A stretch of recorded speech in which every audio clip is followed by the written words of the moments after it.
తిరువూరు నియోజకవర్గ ప్రజల కోసం ఎమ్మెల్యే కొలుకుపూడి శ్రీనివాసరావు గారు నిర్వహిస్తున్న ప్రజా దర్బార్కు అనూహ్య స్పందన లభించింది.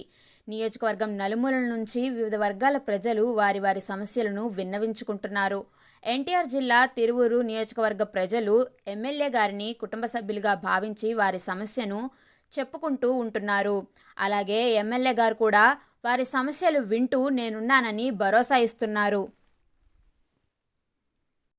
తిరువూరు నియోజకవర్గ ప్రజల కోసం ఎమ్మెల్యే కొలుకుపూడి శ్రీనివాసరావు గారు నిర్వహిస్తున్న ప్రజా దర్బార్కు అనూహ్య స్పందన లభించింది. నియోజకవర్గం నలుమూలల నుంచి వివిధ వర్గాల ప్రజలు వారి వారి సమస్యలను విన్నవించుకుంటున్నారు. ఎన్టీఆర్ జిల్లా తిరువూరు నియోజకవర్గ ప్రజలు ఎమ్మెల్యే గారిని కుటుంబ సభ్యులుగా భావించి వారి సమస్యను చెప్పుకుంటూ ఉంటున్నారు. అలాగే ఎమ్మెల్యే గారు కూడా వారి సమస్యలు వింటూ నేనున్నానని భరోసా ఇస్తున్నారు.